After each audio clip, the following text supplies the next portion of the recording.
እውነትም ሀይሚ እርጉዝ ናት ጋይስ። እውነት ደስ ብሎኛል። እኔ ትናንትና የሆነ ፕራንክ ነበር የመሰለኝ አላመንኩም ነበር እውነት ለመናገር። ነገር ግን ሀይሚ እርጉዝ ናት። በጣም ነው ደስ የሚለው ከሚባል በላይ በእውነት ከዚህ በላይ ደስታ የለም። ብሩኬ ደግሞ በስመ አብ ሴት ልጅ በስመ አብ በጣም ነው የሚወደው። እንዲያየሁት ማርያምን በቃ ሴት ትሁንልኝ ሴት ትሁንልኝ ነው በቃ። የሴቷን ልጅ ልብስ እንቅ አድርጎ የያዘ የወንዱን አስቀምጠዋል። እናንተ ስማ ብሩኬ ለነገሩ አዎ ይገርማል። በጣም ነው የተገረምኩት። ሴት ልጅ በጣም ነው የሚወደው ብሩኬና እንግዲህ ሀይሚዬ እውነት ፈጣሪ ደስ ይላል። ልጅ በልጅነት ነው። ፈጣሪ ይሄንን ታረገላችሁ። በጣም ደስ የሚል ነው እውነት ለመናገር። ሰላም እንዴት ናችሁ? ደህና ናችሁ ወይ? አይን አለም ነኝ። ለዚህ ቤት አዲስ ከሆናችሁ ቤተሰብ ሁኑ።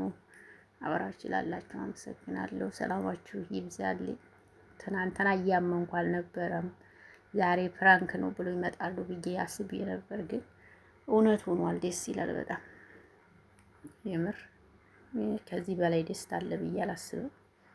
በቃ ሁሉም ነገር ፈጣሪ እንደዚህ ነው የሚያደርገው። አያችሁ በቃ በፈጣሪው መንገድ የሄደ ሰው ሁሉም ነገር ይሳካለታል፣ ይስተካከልለታል። እና እንኳንም ፈጣሪ ረዳችሁ። ሀይሚና ብሩኬ እንኳን ደስ ያላችሁ፣ መጨረሻችሁ ያሳምርላችሁ።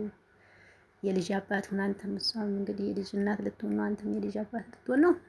ወይ ጋጅ በጣም ነው ደስ የሚለው። በእውነት ደስ ትላላችሁ።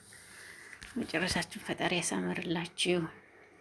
ፍፄ ደግሞ ታሁኑ በቃ እንግዲህ ጀማምሯል። ፍጽዬ እንግዲህ አዎ ገና የሀይሜ ልጅ ገና ሳትወለድ ነው ስጦታ በስጦታ የሚኮነው። የማይታወቀ ነው። ብቻ እኔ ደስ ብሎኛል እውነት ለመናገር ስማ፣ ከዚህ በላይ ደስታ የለም።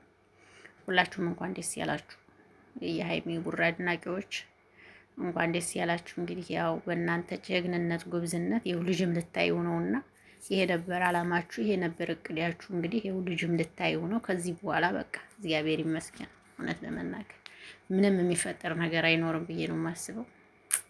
እወዳችኋለሁ። መልካም ምሽት። ባይ ባይ። አመሰግናለሁ።